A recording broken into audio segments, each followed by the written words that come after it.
जी प्रभु जी, हरे कृष्ण।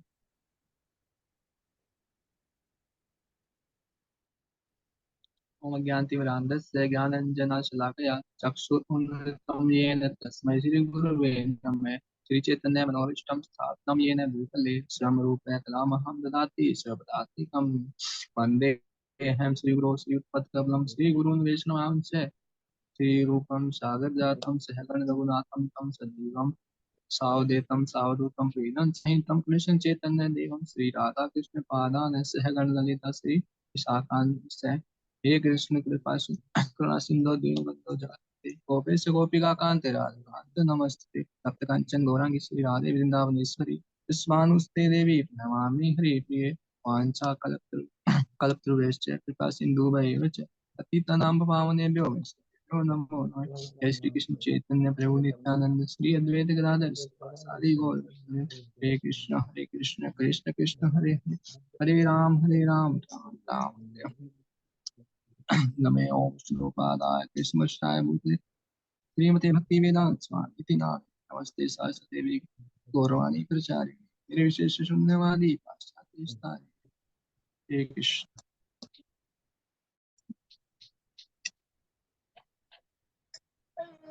हरे कृष्णा।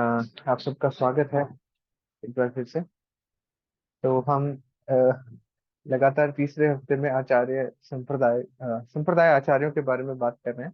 तो एक्चुअली वो डिस्कशन हमारी खत्म हो गई थी लास्ट वीक। इसके बाद जो नेक्स्ट पार्ट हमारा रहता है इस हर एक चैप्टर में, नाम अमृत एंड प्रचार की सार है, उसकी चर्चा आज हम करने वाले हैं। तो कोई भक्त बताना चाहेगा अभी तक हमने जो इस चैप्टर में पढ़ा आचार्यों के बारे में, उसको ब्रीफ में 2 मिनट में 5 मिनट में कोई ब्रीफ करना चाहेगा जो जो हमने पढ़ा है, ताकि क्विक रिवीजन हो जाए हमने जो लास्ट की 2 क्लासेस में डिस्कस किया है। एनीवन?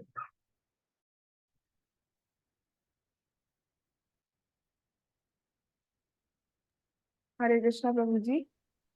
हरे कृष्ण माता जी। प्रभु जी, हमने यहाँ से सुना था कि जो बलि था, पशु की जो बलि की जाती है उसको बहुत गलत तरीके से समाज में ले लिया गया था।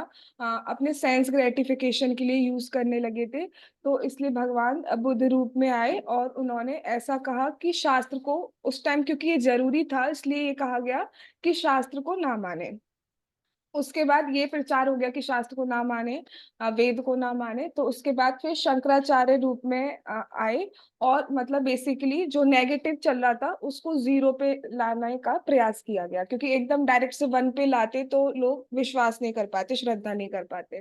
तो शंकराचार्य जी आए थे और उन्होंने जीरो पे निराकारवाद इन सब का प्रचार किया था। उसके बाद रामानुजाचार्य जी आए और उन्होंने कहा कि नहीं, भगवान है और एक पर्सनालिटी है, सुप्रीम पर्सनालिटी है, और जीरो से वन पे लाने का उन्होंने प्रयास किया था। उसके बाद हमारे चैतन्य महाप्रभु आए, जो जिसमें जो मेन फिलॉसफी है दैट इज जो भगवान और जीव का जो भेद है वो अचिंत्य भेदा भेद तत्व है। मतलब एक तरफ से भगवान की क्वालिटीज हमारे पास हैं, दैट इज सच्चिदानंद है हम, तो वो अभेद है हमारा।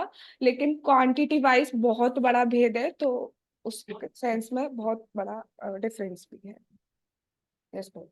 थैंक यू माता जी, बहुत अच्छे से आपने ब्रीफ किया, ये सारी चीजें हमें बताई। तो आज हम जिस परंपरा में हैं दैट इज ब्रह्म गौड़ीय मध्वा संप्रदाय। तो इसमें मध्वाचार्य जी भी आते हैं, उसके बाद उसी परंपरा में चैतन्य महाप्रभु आते हैं, है ना। तो चैतन्य महाप्रभु ने किया क्या था, जो 4 प्रामाणिक संप्रदाय हैं वहां से बेस्ट बेस्ट चीजें उठाई थी और हमारे संप्रदाय में वो दी थी। एज इट इज वो फॉलो करने को चैतन्य महाप्रभु ने हमें गाइड किया था। तो अब आप देख सकते हैं कि चारों जो प्रामाणिक संप्रदाय हो गए पहले तो, है ना। बहुत सारे अब संप्रदाय भी हैं जो मतलब बिना सिर पैर के, बिना किसी बेसिस के वो चल रहे हैं, है ना। बट हमारे प्रामाणिक संप्रदाय स्क्रिप्चर्स के अकॉर्डिंग जो 4 संप्रदाय चल रहे हैं प्रामाणिक, उसमें से भी चैतन्य महाप्रभु ने क्या किया, बेस्ट बेस्ट चीजें उठाई और वो बेस्ट चीजें उठा करके ब्रह्म गौड़ीय मध्व संप्रदाय में हमें दी हैं, जो कि इस्कॉन के माध्यम से हमें आज मिल रही हैं। तो आप खुद से देख सकते हैं कि बेस्ट ऑफ द बेस्ट है हमारे पास। इसीलिए कहा जाता है जो फिलोसफी हमारे पास है दैट इज द बेस्ट। तो ये चर्चा हमने की थी कि कैसे कैसे से आचार्य हमारे पास बेस्ट और बेस्ट लेकर के आए हैं, जो सबसे उत्तम चीज है, सर्वोत्तम से भी सर्वोत्तम, वो चीज हमें मिल रही है। और होता क्या है कि आप खुद से सोचिए कि आपको कोई माला बनानी है अगर, है ना, तो आप जाकर के पहले फूल तोड़ के लेके आएंगे। पहले तो पता होना चाहिए फूल है कहाँ, फूलों को ढूंढेंगे। हाँ जी, वहां पे फूल मिल जाएंगे, आप तोड़ करके लाए, तोड़ के ले आए, फिर उसमें से छांटेंगे कौन कौन से अच्छे बचे हैं, फिर उनकी माला पिरोएंगे। इस तरीके की माला बना करके हमें देती है कि हाँ ये बेस्ट ऑफ द बेस्ट है, ये आप ले लीजिए। तो इस तरीके से हम जिस संप्रदाय में हैं, तो हमें कोई भी चिंता करने की जरूरत नहीं है। बताया जाता है कि आगे चलकर सारे संप्रदाय एक ही हो जाएंगे, और ये एक संप्रदाय जो होगा, हमारा संप्रदाय होगा, यही संप्रदाय बचेगा, सारे इसी के अंदर आ जाएंगे, सारे बात मिल जाएंगे। ठीक है, तो आज की हम चर्चा शुरू करते हैं। तो लाइक टू रिक्वेस्ट साधना माता जी टू प्लीज रीड नामामृत, पवित्र नाम का अमृत। कृष्ण प्रभु जी। माता जी। कलयुग में योग की प्रक्रिया से मन को नियंत्रित करने की अपेक्षा पवित्र नाम का सतत जाप ज्यादा प्रभावशाली है। यह मन चंचल और अस्थायी है और यह बहुत तेजी से बदलता है। इसलिए अर्जुन ने यह स्वीकार किया कि मन को नियंत्रित करना संभव नहीं है। यह उतना ही मुश्किल है जैसे कि हवा को नियंत्रित करना। उदाहरण, यदि एक व्यक्ति नाव में बैठा हो और नाव हवा की दिशा में बह रही है और हवा बहुत तेजी अनियंत्रित से बह रही है, तो नाव खोना मुश्किल होगा और नाव डूब भी सकती है। अतः इस भव समुद्र में, दिमाग की कल्पना के समुद्र में और विभिन्न तरह के शरीरों के रूपांतरण में मन को नियंत्रित करना सबसे पहले जरूरी है। थैंक यू सो मच माता जी। एक बार हम चर्चा करने का प्रयास करते हैं कि यहाँ पर श्रील प्रभुपाद क्या कहना चाह रहे हैं। तो सबसे पहले यहाँ पर बताया जा रहा है योग की प्रक्रिया। योग अगर जो हम मैथ्स में पढ़ते हैं ना, योग कीजिए, दैट इज जुड़ना। तो कलयुग में जो योग की प्रक्रिया बताई गई है, दैट मीन्स हमें जो भगवान से जोड़ने की प्रक्रिया है। हम जो भगवान को भूले हुए बैठे थे, वो उसका कनेक्शन फिर से एस्टेब्लिश करने की प्रक्रिया जो है, मन को नियंत्रित करने से नहीं होने वाली है। कैसे होगी? पवित्र नाम का आपको हमेशा कीर्तन करना होगा, है ना। सततम कीर्तयंतो माम, तो भगवान के नामों का सततम हमेशा हमेशा हमें कीर्तन करना होगा। कई बार ये प्रश्न भी पूछा जाता है कि आ, हम तो 16 माला ले रहे हैं, हम 16 माला कर रहे हैं डेली, भगवान का नाम ले रहे हैं, बहुत मन से ले रहे हैं, बट जब मृत्यु आती है तो ऐसा दर्द होता है कि 40,000 बिच्छू एक साथ काट रहे हैं, 40,000, है ना। तो वो that situation is very very painful. उस पेनफुल सिचुएशन में हो सकता है कि हमें कुछ भी, हम बोल ही ना पाए, भगवान को याद ही ना कर पाए। हो सकता है, होता क्या है कि हमारा गला चौक हो जाता है, और इतना पेन होता है कि 40,000 बिच्छू एक साथ काट रहे हैं हमें। तो हमें हो सकता है भगवान याद ना आए, और वो ऑब्वियस भी है कि हाँ, हम अगर इतने पेन में हैं तो हम याद शायद नहीं कर पाएंगे भगवान। हम खुद से देख सकते हैं कि मेरे साथ भी होता है, जब मैं किसी चीज की वजह से बीमार पड़ जाता हूँ, कुछ भी तबीयत खराब होती है, तो किसी चीज में मन नहीं लगता है, फिर चिड़चिड़ा सा स्वभाव हो जाता है, वो सब है, भगवान का नाम लेने का भी मन नहीं करता, कुछ भी करने का मन नहीं करता है। तो ये सिचुएशन होती है हमारे सबके साथ।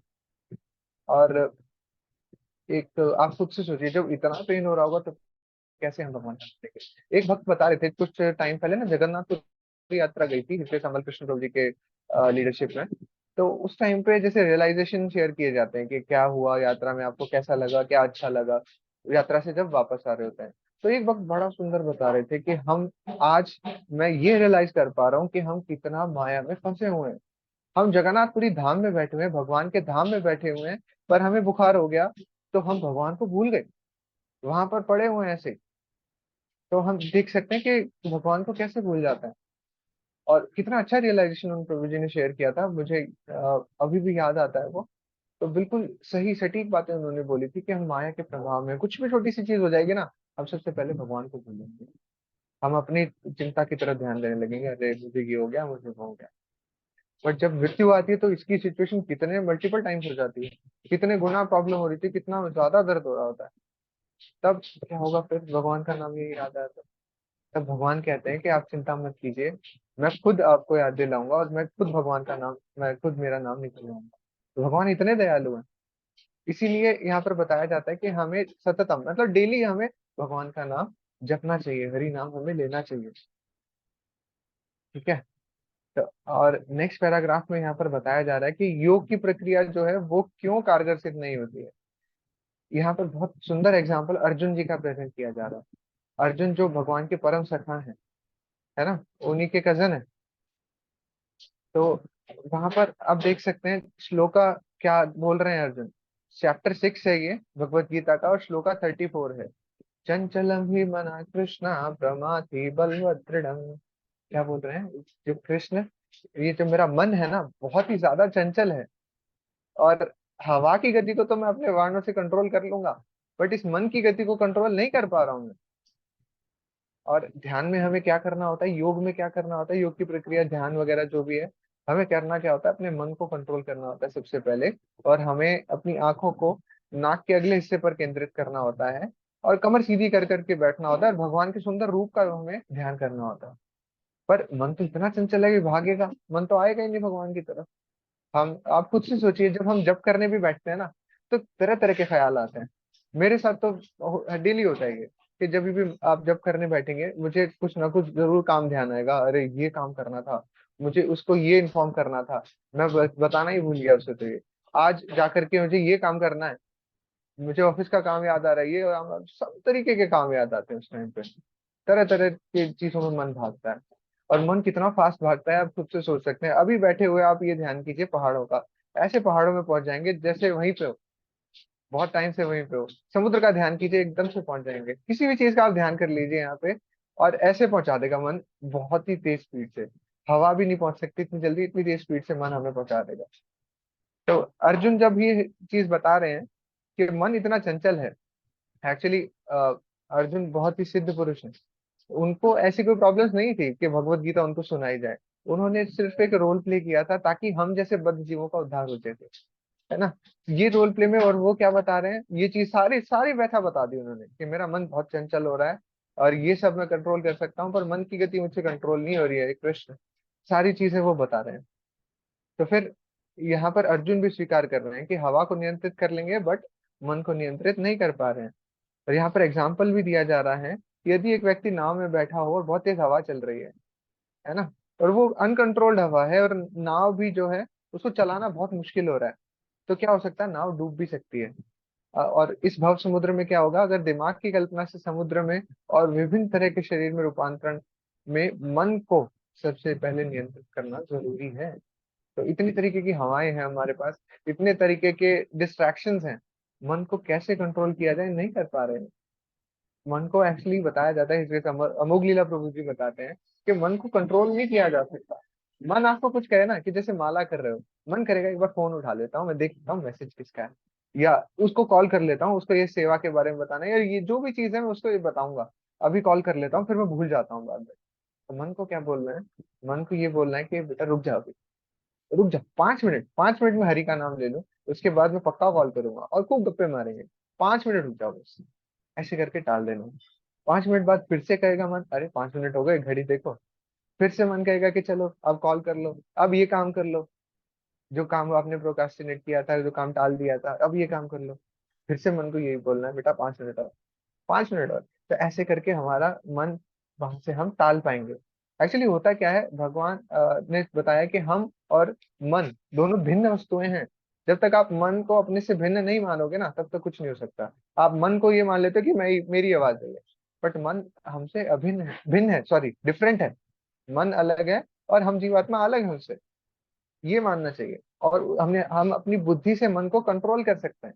और बुद्धि को क्या करना चाहिए, टाल देना चाहिए मन को, कि आप बाद में करेंगे काम, अभी नहीं कर रहे हैं, टाल दो टाल दो।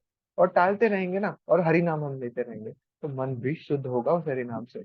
ऐसे हमें करना चाहिए, ऐसे करके कंट्रोल हम कर सकते हैं। ध्यान लगाना बहुत ही डिफिकल्ट टास्क है, बहुत डिफिकल्ट टास्क है मेडिटेशन करना, बैठ के ध्यान लगाना। But Mantra meditation is the best in this Kalyuga. बताया जाता है कि हरि नाम संकीर्तन यज्ञ, जो हम हरि नाम कर रहे होते हैं ना, दिस इज यज्ञ, संकीर्तन यज्ञ।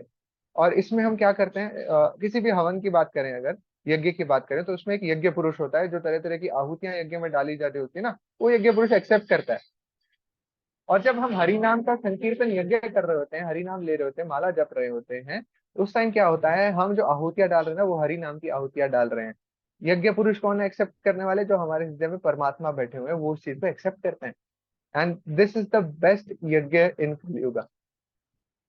आप हवन सामग्री का देख लो, हवन करने जाते हैं हम आजकल, तो लकड़ियां लेके आए या सामान लेके आए, तो सबसे पहले लकड़ी जलाने का प्रयास किया जाता है, और लकड़ियां जलाते ही पूरे घर में क्या हो जाता है, धुआं धुआं हो जाता है सब कुछ।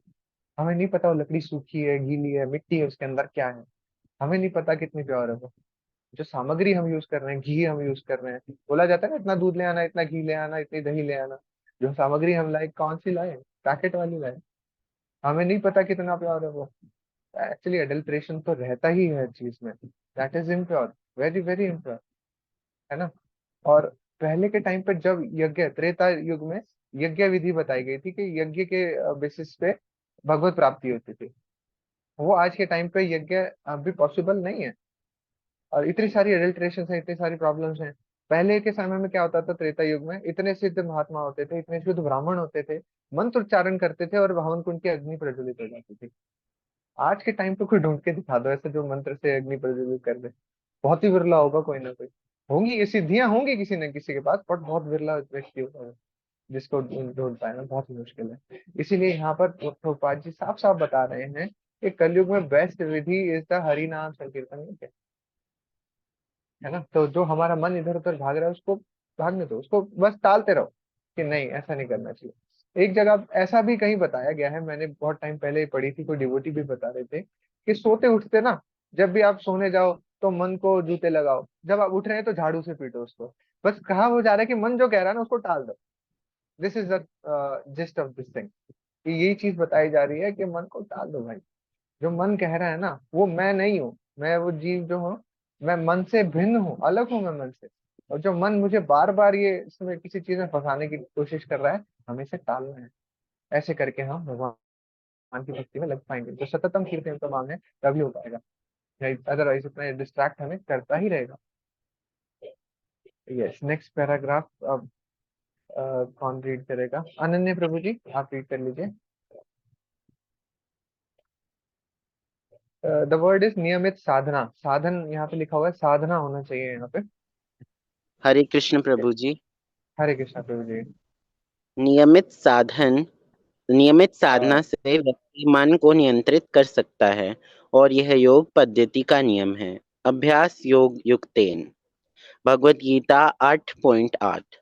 लेकिन कलयुग में इस पद्धति में गिरने के संभावना बहुत ज्यादा है, क्योंकि योग पद्धति में कृत्रिम साधनों का उपयोग किया जाता है। अगर मन भक्ति योग में लीन हो तो कृष्ण कृपा से वह उसे आसानी से नियंत्रित कर सकता है।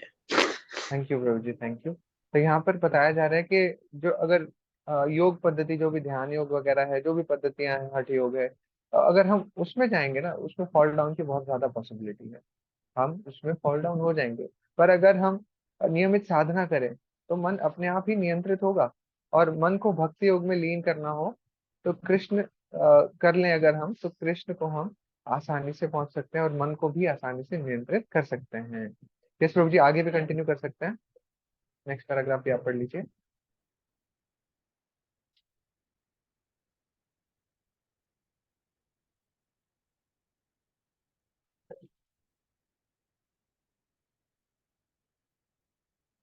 हरे कृष्णा। अनन्या प्रभु जी, आप हैं?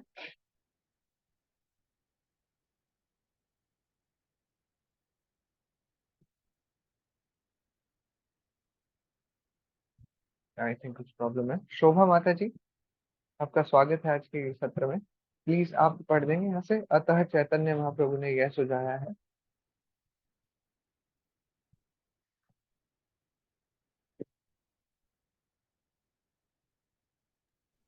कोई बात नहीं। हरे कृष्णा यस माता प्रभु जी, जी। हरे कृष्णा। जी माता अतः जी, आप चैतन्य बताइए। महाप्रभु ने यह सुझाया है कि हरे राम नाम हरे नमीम केवलम अ, आदि एक बार फिर से पढ़िएगा 17 माता जी, ये जो लिखा हुआ है ना, हाँ जी। प्लीज एक बार ध्यान से पढ़िएगा, ये क्या लिखा हुआ है। अच्छा अच्छा। यह सुझाया हाँ है कि, हाँ, सुझाया है कि हरे नाम हरे नामे नामे केवलम आदि यस, तो यहाँ 17। पे एक एक सेकंड माता जी, यहाँ जी पे जी जो जी। चैतन्य महाप्रभु बता रहे हैं आदि लीला चैप्टर 17 बयार 21, यहाँ पे चैप्टर 21 में एक्चुअली, तो यहाँ पर ये बता रहे हैं ना कि हरेर नाम हरेर नाम एव केवलम। रिपीट किया जा रहा है एक ही बात को, हरेर नाम हरेर नाम हरेर नाम। तो क्या चैतन्य महाप्रभु गलती से बोल चुके हैं क्या ये? नहीं, गलती से नहीं बोले, वो एम्फोसाइज करके बोल रहे हैं, हरेर नाम हरेर नाम एव केवलम, केवल और केवल हरि नाम ही है। क्या है वो? यस माता जी, आगे बढ़िए। व्यक्ति को सतत सिर्फ सतत। सतत सिर्फ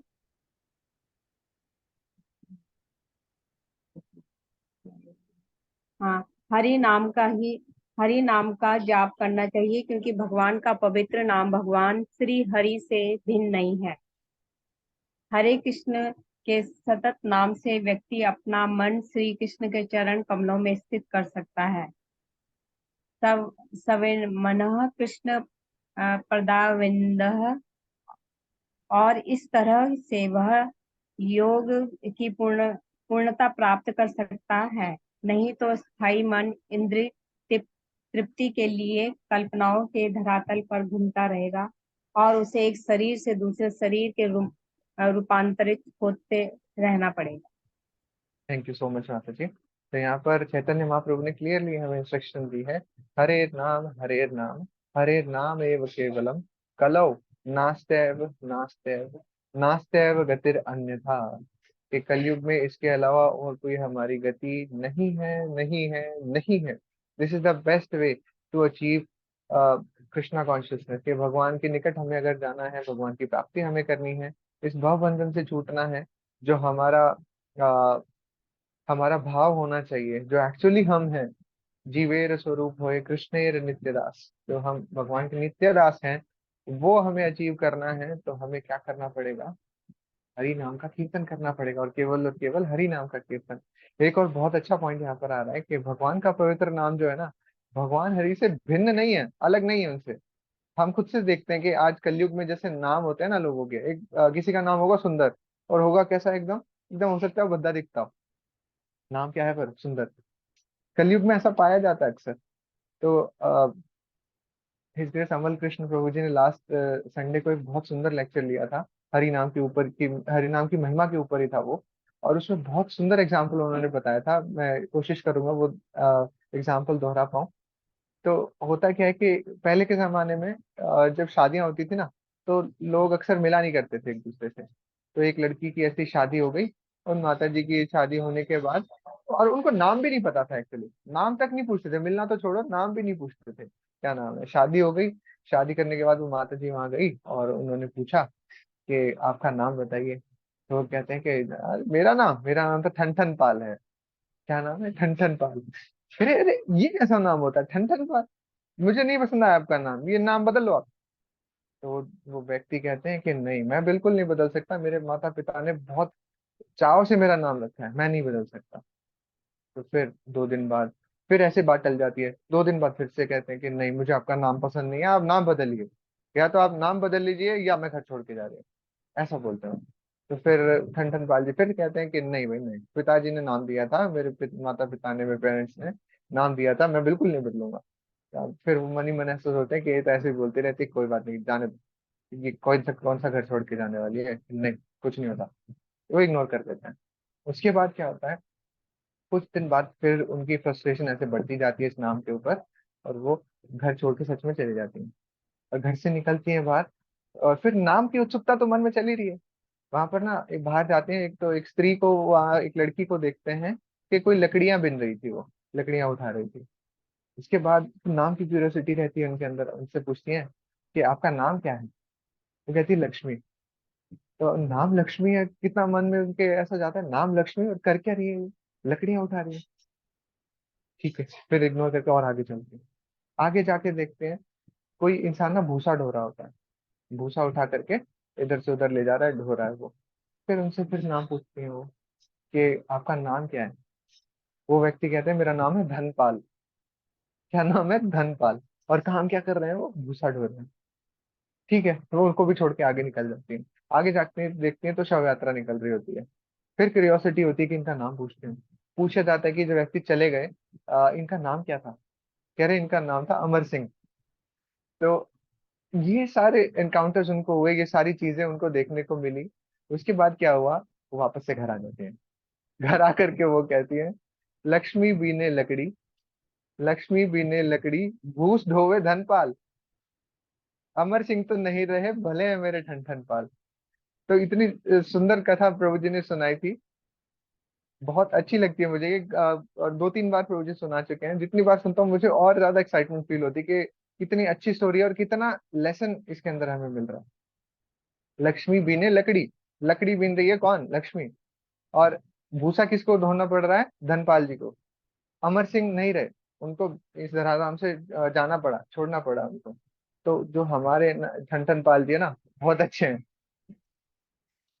ठीक है, तो आप कलयुग में देख सकते हैं कि नाम और नामी में कितना भेद है। लक्ष्मी नाम जो किसी स्त्री का है, उसको कितना काम करना पड़ रहा है, क्या काम करना पड़ रहा है। धनपाल जी जो है, मतलब धन पालने पालने वाला, जिसके पास बहुत ज्यादा धन होना चाहिए एक्चुअली। लक्ष्मी धन की देवी है, और उनको काम क्या करना पड़ रहा है? अगर हम स्पिरिचुअल वर्ल्ड की सोचें कि जो धन की देवी जो है, धन की मालकिन, जिनके पास जो धन ही है एक्चुअली, लक्ष्मी, उनका नाम कहाँ दिया गया है? इस भौतिक जगत में किसी को दिया गया है, और काम क्या करना पड़ रहा है? धनपाल, मतलब जिसके पास अपार धन है, काम क्या करना पड़ रहा है? भूसा ढोना पड़ रहा है। अमर सिंह नाम तो रख दिया, बट अमर नहीं है वो। नाम और नामी में कितना भेद है। और यहाँ पर बताया जा रहा है कि भगवान का नाम और उनके और स्वयं भगवान, उनमें कोई भी अंतर नहीं है, वो भिन्न नहीं है। इवन बताया तो ये जाता है कि राम से बड़ा राम का नाम, राम का नाम राम जी से भी बड़ा है, ये बताया जाता है। तो हम राम का नाम लेंगे या भगवान का नाम लेंगे, तो क्यों ना हम पार उतर पाएंगे? बिल्कुल हम पार उतर जाएंगे। तो हमें करना क्या चाहिए? हरे कृष्ण का सतत जप करना चाहिए, नियमित रूप से हमें जप करना चाहिए, है ना। और इस तरीके से ही हम अपना मन भगवान के चरणों में लगा सकते हैं। और जैसे जैसे हम भगवान के चरणों में जाएंगे, हमारा मन पवित्र होता जाएगा, निर्मल होता जाएगा। स वे मन कृष्ण पदारविंदा, कृष्ण के पदारविंद में हमें अपना मन लगाना चाहिए। और इस तरह से योग की पूर्णता प्राप्त की जा सकती है। योग मतलब वो ध्यान वाला नहीं, भक्ति योग की पूर्णता इस तरीके से प्राप्त की जा सकती है। नहीं तो क्या होगा, हमारा अस्थायी मन है, इधर उधर जरूर भागता है वो। आप कुछ भी चीज सुनेंगे ना कि उसके पास इतना ऐश्वर्य है, उसके पास इतना धन है, उसके पास कोई भी प्रॉब्लम नहीं होती, तो कई बार मन भागता है उधर कि हमारे पास भी ये साधन होने चाहिए, हमें भी जुटाने हैं ये साधन। बहुत बहुत चंचल है हमारा मन, इतना विचलित करता है बहुत ज्यादा, है ना। और भगवान के नाम से तो दूर बहुत जल्दी लेके जाता है। बताया जाता है कि जैसे स्टार्टिंग में जो लोग भक्ति में आते हैं, कोमल श्रद्धा उनकी होती है, और कुछ भी बात हो जाए, कुछ भी जीवन में थोड़ा सा झटका आ जाए, सबसे पहले क्या होगा? माला को साइड कर देंगे। बहुत केसेस में देखा गया है कि सबसे पहले माला को साइड कर देंगे। इतनी सारी प्रॉब्लम्स है मेरी लाइफ में, भगवान का नाम क्यों लूंगा, नहीं लूंगा, ये सबसे पहले ये छोड़ता हूँ, और इतने सारे मेरे पास काम है। तो ये मन इतना चंचल है कि भगवान, और इतनी परीक्षाएं माया देवी हमारी लेती हैं कि भक्ति से दूर कराने का प्रयास उसमें हो जाता है ना। और इंद्रिय तृप्ति मतलब कितनी कर लो, वो पूरी नहीं होगी, कभी भी इंद्रिय तृप्ति हो ही नहीं सकती है। और उसकी वजह से क्या होगा, हम बहुत सारे कल्पनाएं करते रहेंगे, हमारे ख्याली पुलाव बनते रहेंगे, और इसी धरातल पर हम चक्कर काटते रहेंगे, भौतिक धरातल पर। और एक शरीर से दूसरा शरीर हमें मिलता रहेगा। तो यहाँ पर यही बताया जा रहा है कि कैसे हमें भगवान का नाम लेना चाहिए, क्यों लेना चाहिए। यस माता जी, आगे बढ़ सकते हैं। यस, नेक्स्ट इज प्रचार ही सार है। तो आई request Twinkle Mata ji to please lead the reading for अस।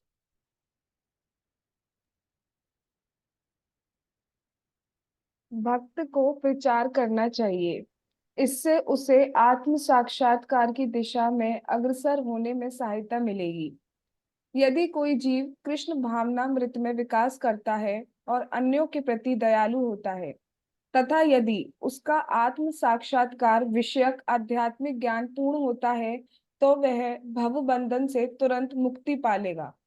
इस श्लोक का दया जीवेशु शब्द अन्य जीवों के प्रति दया का सूचक है, और यह इंगित करता है कि यदि वह आत्म साक्षात्कार में प्रगति करने का इच्छुक है, तो उसे अन्य जीवों पर दयालु होना चाहिए। इसका थैंक अर्थ यू माता जी। एक बार हम यहीं पर जितना बताया गया है इसको थोड़ा चर्चा करने का प्रयास करेंगे। तो यहाँ पर दया जीवेशु जो शब्द आए हैं, तो हमें जीवों पर दया दिखानी चाहिए। कई बार होता है ना कि कोई जो भक्त नहीं है, हमसे आके बहुत ज्यादा लड़ाई कर रहा है वो किसी भी बात पे, है ना, और हमसे उसकी बिल्कुल नहीं बनती। हाँ, वो हमें देखना ही नहीं चाहता, इतना ही लड़ाई करता है रोज। तो करना क्या चाहिए हमें, या हमारी किसी पर्सन के साथ नहीं बनती है, हम भी उसको देखना नहीं चाहते, है ना, तो करना क्या चाहिए, हमें उस पर दया दिखानी चाहिए, उसको और प्रसाद देना चाहिए। बताया जाता है कि अगर कोई हमारी निंदा करता है ना, तो हमारे पाप कर्मों को काट रहा है वो। तो इसीलिए और प्रसाद देना चाहिए कि हमें हैप्पी रहना चाहिए उनके साथ, कि हाँ कोई बात नहीं, आप ऐसा कर रहे हैं, कोई बात नहीं, बट आप प्रसाद लीजिए, आप बहुत अच्छे हैं, मेरी निंदा कर रहे हैं। और दया, दया भाव हमें सबसे ज्यादा रखना चाहिए कि ये जो जीव हैं ये भी भौतिक संसार में फंसे हुए हैं, सब लोग हम भौतिक संसार में फंसे हुए हैं। और दया पूर्वक हमें ये भाव हमेशा रखना चाहिए कि उनके प्रति हमारे अंदर दया भाव हो, और उनको हम हरि नाम दे पाए किसी भी तरीके से। कि हमें प्रयास करना चाहिए कि उनको उन तक भी हरि नाम पहुंचे, और वो भी इस भवबंधन से छूट पाए। इतनी दया उन पर हमें दिखानी चाहिए। तो यही दया है कि इनके पास हरि नाम नहीं है, इसीलिए हम इनको दया दे पाए। आप खुद से सोचिए कि आपके पास हरि नाम कैसे आया था, ऐसे ही अपने आप आ गया था क्या? कुछ ना कुछ तो धक्के खाए होंगे हमने, कुछ ना कुछ तो लाइफ में रोलर कोस्टर राइड हुई होगी, कुछ ना कुछ जीवन में उतार चढ़ाव पक्का आए होंगे, तब जा करके हम अ, भगवान के पास आए हैं। हिज ग्रेस अमल कृष्ण प्रभु जी बहुत सुंदर बताते हैं कि भगवान के पास कौन जाता है। तीन तरीके के लोग जाते हैं। पहला द फ्रस्ट्रेटेड, दूसरा द फ्रस्ट्रेटेड, एंड तीसरा द फ्रस्ट्रेटेड। जो फ्रस्ट्रेट हो चुके हैं ना, तभी हम भगवान की तरफ जा रहे हैं, है ना। जब फ्रस्ट्रेट हो गए थे तो किसी ने हम पर भी दया भावना दिखाई होगी, चाहे वो शिला प्रभुपाद जी ने क्यों ना दिखाई हो। तब जा करके हम हरि नाम से जुड़ पाए हैं, या हम आज यहाँ पर बैठकर कुछ चर्चा कर पा रहे हैं, है ना। तो यही दया भाव हमें और जीवों पर भी दिखाना चाहिए, और जिस भी विनम्र भाव से रहकर ही हमें दूसरों को हरि नाम देना चाहिए। तो ये दया हमारे अंदर होनी चाहिए कि दूसरे जीव जो हैं वो भी इस भौतिक संसार में फंसे हुए हैं, उन तक भी हमें हरि नाम पहुंचाना चाहिए। यस माता जी, आगे कंटिन्यू कर सकते हैं। इसका अर्थ ये होता है कि वह अपने को पूर्ण बनाने तथा कृष्ण के नित्य दास के रूप में अपनी समझ लेने के बाद इस ज्ञान का प्रचार करे। इसका प्रचार करना जीवों पर असली दया दिखाना है। थैंक यू माता जी। एक बार ये थोड़ा हम चर्चा करने का प्रयास करते हैं कि अपने को पूर्ण बनाने और कृष्ण के नित्य दास के रूप में अपनी समझ लेने के बाद कब करना है प्रचार? जब हम इस चीज को मानने लगेंगे कि हम ये जो चीज जो पूर्ण है, भगवान का नाम पूर्ण है, और ये चीज जब हमें मिल जाएगी, हम खुद से सेल्फ सेटिस्फाइड हो जाएंगे कि हाँ ये ही सब कुछ है। जब हमारा भी साक्षात्कार हो जाएगा कि हाँ ये हरि नाम ही तारने वाला है, उसके बाद हमें ये करना चाहिए। हिज होलीनेस गोपाल कृष्ण गोस्वामी महाराज के पास एक भक्त गए थे। वो भक्त माला करते थे, अच्छे 16 माला करते थे, और कुछ वहां पर पे जा करके महाराज के पास कुछ उनसे इंस्ट्रक्शंस लेना चाह रहे थे कि मेरे लिए क्या आदेश है महाराज। तो वो महाराज के पास गए, उन्होंने प्रणाम किया और पूछा, महाराज मेरे लिए फर्दर क्या इंस्ट्रक्शन है?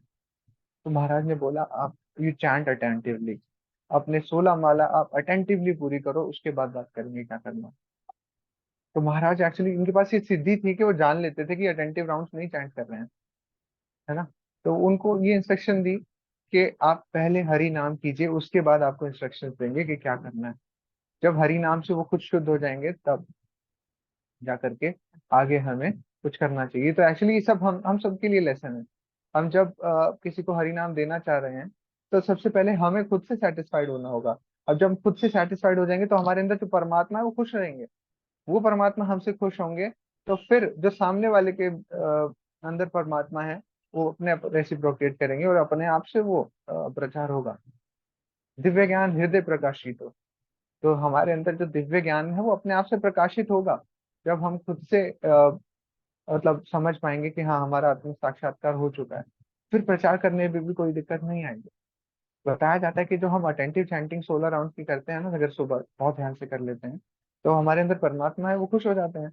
अब हम अपनी डेली डीलिंग्स जो हैं, कहीं भी जा रहे हैं हम, जिस भी जॉब पे जा रहे हैं, वहां पे ऑफिस में किसी से मिले, हम टीचर हैं तो बच्चों से मिले, या और भी टीचर्स के साथ मिले, अपने कुलीग्स के साथ मिले, तो जो हमारा रेसिप्रोकेशन होगा ना, वो परमात्मा अपने आप कर रहे होंगे। आप देखेंगे कितना लाइट फील होता है, बहुत लाइट फील होता है। अपनी डेली डीलिंग्स इस तरीके से मक्खन की तरह दिन जाता है, कोई दिक्कत नहीं आती किसी भी चीज में। इसीलिए कहा जाता है कि चैंट अटेंटिवली, अपना आत्म साक्षात्कार पहले करो, उसके बाद हमें जीवों पर दया दिखानी चाहिए, और इस रूप में दया दिखानी चाहिए कि हम उन तक भी हरि नाम पहुंचा पाए। अपनी कुर्सी की पेटी पहले बांधे, उसके बाद दूसरों की मदद करें। तो इस एनालॉजी से हम समझ सकते हैं इसको। यस माता जी, आगे प्लीज आप रीड कर लीजिए, उसके बाद प्रदीप चौधरी जी प्रभु जी की टाइम में। अन्य प्रकार के मानव कल्याण कार्य अस्थायी रूप से शरीर के लिए लाभप्रद हो सकते हैं, किंतु क्योंकि जीव आत्मा है, अतएव मनुष्य अपने आध्यात्मिक जीवन के ज्ञान को प्रकट करके ही उस पर अपनी असली दया दिखा सकता है। जैसा कि चैतन्य महाप्रभु ने कहा है, जीवेर स्वरूप होए कृष्णेर नित्य दास। हर जीव स्वभावतः कृष्ण का दास है। हर व्यक्ति को ये तथ्य भली भांति जान लेना चाहिए और इसका प्रचार आम जनता में करना चाहिए। यदि वह अपने को कृष्ण का नित्य दास समझता है और उसका प्रचार आम जनता में नहीं करता है, तो उसकी अनुभूति अधूरी है। यस माता जी, यहीं पर हम रुकेंगे और प्रयास करेंगे कि क्या यहाँ पर श्रील प्रभुपाद जी हाईलाइट करना चाह रहे हैं। तो यहाँ पर प्रभुपाद जी पहली लाइन जो अभी माता जी ने रीड की कि मानव कल्याण कार्य जो है वो अस्थायी होते हैं, टेम्परेरी होते हैं। वो मानव कल्याण कार्य कौन कौन से हो सकते हैं? जैसे धर्मशाला बनवाना, कुएं खुदवाना, इस तरीके से जो भी हॉस्पिटल्स खुलवाना, ये सब जो है अस्थायी रूप से, टेम्परेरी रूप से किसी के लिए फायदेमंद तो हो सकते हैं, है ना। वो यहीं पर रह जाएंगे, इस भौतिक जगत में ही रह जाएंगे, जो हमने अच्छे कार्य किए वो यहीं पर रह जाएंगे। परंतु आत्मा है, हम सब जो है आत्मा है, सारे जीव यहाँ पर आत्मा है। तो हमें एक्चुअली करना क्या चाहिए? दया दिखा करके आत्मा के खुराक के लिए काम करना चाहिए। जो आत्मा का भोजन है, हरि नाम है, वो उसके लिए भी हमें कार्य करना चाहिए। यहाँ पर ये चीज बिल्कुल भी नहीं कही जा रही है कि आप सोशल वर्क मत कीजिए, आप कर सकते हैं, कोई दिक्कत नहीं है। बट सबसे अच्छी सेवा क्या बताई गई है? कि भगवान के नाम से लोगों को जोड़ना, है ना। तो जो दान हम देते हैं, अगर वो किसी भक्ति कार्य में यूज हो रहा है, कोई अगर कृष्ण से उस चीज में जुड़ पा रहा है, कोई हम उससे प्रसाद वितरित हो पा रहा है या मंदिर बन पा रहा है उससे, तो दिस सेवा इज कॉल्ड सर्वोत्तम, है ना। तो जो हम मान लीजिए किसी हॉस्पिटल के लिए डोनेट करते हैं, तो वो किसी शरीर के लिए है एक्चुअली, वो आत्मा के लिए नहीं होता है। तो यहाँ पर बेस्ट चीज बताई गई है। बेस्ट चीज क्या है? किसी के आत्मा के लिए कार्य करना, क्योंकि जीवेर स्वरूप होए कृष्णेर नित्य दास। अगर हम ये मान लेते हैं कि हम कृष्ण के नित्य दास हैं, उनके सेवक हैं, दास भी नहीं, दास दासानुदास, ये दास के भी दास के भी दास के भी दास, है ना। ये हमें वो मान लेना चाहिए अगर वो हम हैं। और फिर ये मानने के बाद हमारी अनुभूति फिर भी अधूरी है अगर हम ये चीज दूसरों तक नहीं पहुंचाते हैं। आप खुद से सोचिए, कोई भक्त अगर कभी किसी को अगर आपने पढ़ाया है, किसी बच्चे को अगर आपने कोई चीज कॉन्सेप्ट क्लियर करवाई है, तो वो कॉन्सेप्ट हमारे तब ज्यादा क्लियर हो रहे होते हैं जब हम किसी को पढ़ा रहे होते हैं। हमने खुद से पढ़ा था, इतने कॉन्सेप्ट हमारे क्लियर 80% हुए होंगे, 90% हुए होंगे, बट और क्लैरिटी कब आती है? जब हम उसको पढ़ाते हैं, है ना। तो यहाँ पर ये बताया जा रहा है कि हरि नाम हमने अनुभूति तो कर ली, बट जब हम औरों को भी देंगे ना हरि नाम, हमारे अंदर से और प्योरिफिकेशन होगी, और ज्यादा प्योरिफिकेशन होगी।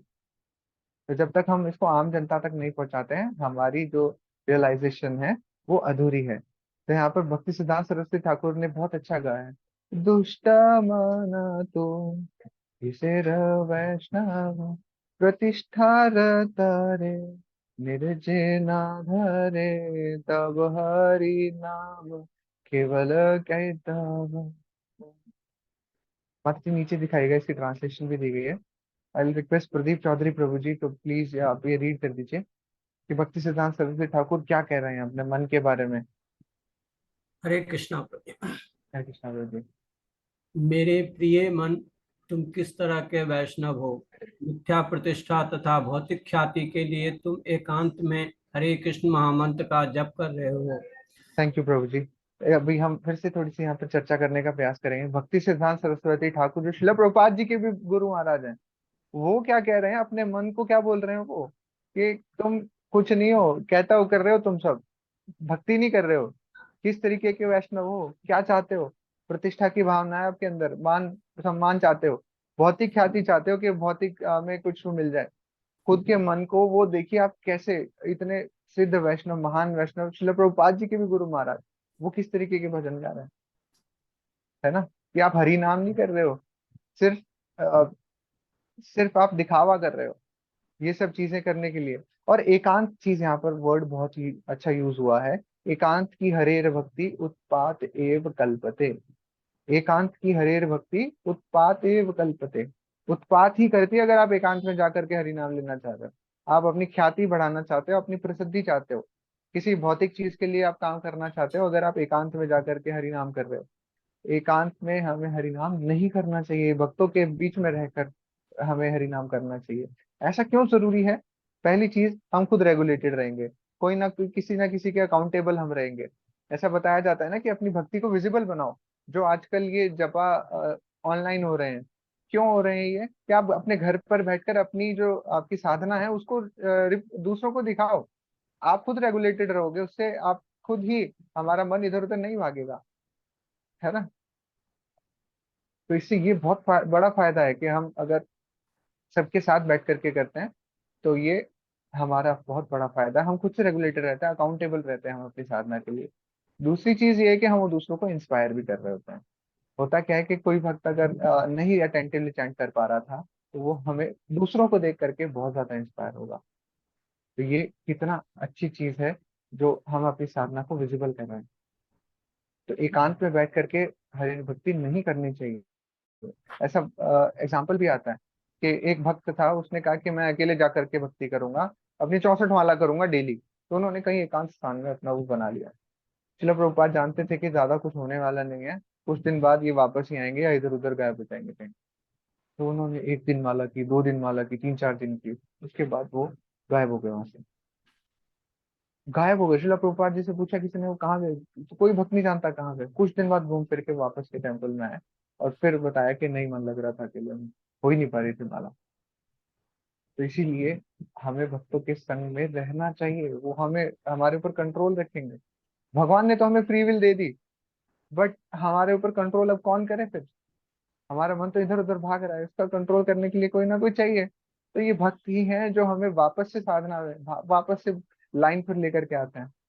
इसलिए समल कृष्ण प्रभु जी का मैं बहुत आभार व्यक्त करता हूँ कि वो हमेशा बार बार ऐसी चीजें लेकर के आते हैं कि भक्त लोग भक्ति में लगे रहें। अलग अलग तरीके की सेवाएं वो देते रहते हैं, भक्तों को एंगेज करके रखते हैं कि हाँ आप ये सेवा कीजिए। अभी मॉर्निंग प्रोग्राम इसलिए समल कृष्ण प्रभु जी ने चालू किया है, तो ये हम सबको जोड़ करके रख रहा है कि हम एक साथ रह करके एक ही प्लेटफॉर्म पे भक्ति करें। तो ये कितनी अच्छी चीजें हैं जो इस्कॉन और इनके इनिशिएटिव्स हमें मिल पा रहे हैं।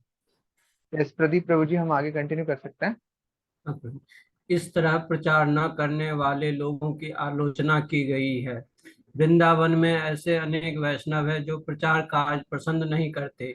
वे केवल हरिदास ठाकुर का अनुकरण करने का प्रयास करते हैं, किंतु एकांत स्थान में उनके तथाकथित कीर्तन करने का वास्तविक फल यह होता है कि वे सोते हैं और स्त्रियों तथा धन के विषय में सोचते रहते हैं।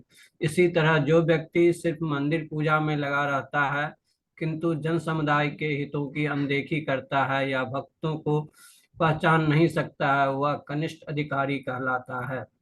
थैंक यू सो मच प्रभु जी। तो यहाँ पर ये बता रहे हैं कि अगर कोई एकांत स्थान में रहकर हरिदास ठाकुर का अनुकरण करने का हरिदास ठाकुर के बारे में पहले मैं बता दूं। हरिदास ठाकुर एक दिन में 3 लाख नाम लेते थे, 192 माला करते थे। 192 माला कितना हुआ? 16 इंटू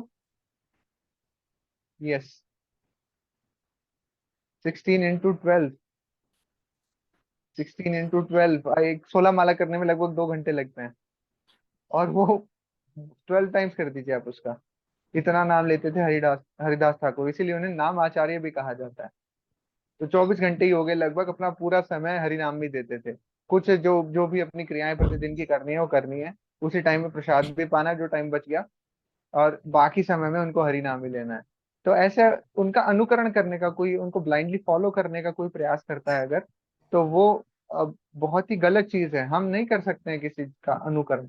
अनुसरण जरूर कर सकते हैं, उनसे प्रेरणा ले सकते हैं कि भगवान का वो इतना नाम लेते थे कि हम भी अपनी माला बढ़ाएं, है ना, हरि नाम करें। होता क्या है कि हम अपने डिसाइडेड नंबर ऑफ राउंड्स करके माला को ऐसे टंगाते हैं कि बाय बाय, अब देखेंगे नहीं हम आपको। माला फिनिश कर देते हैं कि हाँ मेरी माला फिनिश हो गई, हरि नाम कहते हैं हमारा फिनिश हो गया। ऐसा नहीं करना चाहिए। तो मिनिमम 16 राउंड्स का बोला गया है। तो जब भी हमें फ्री टाइम मिले, जब भी हम अपने दिनचर्या में, जब भी हमें खाली समय मिल रहा है, तो हमें हरिनाम लेना चाहिए।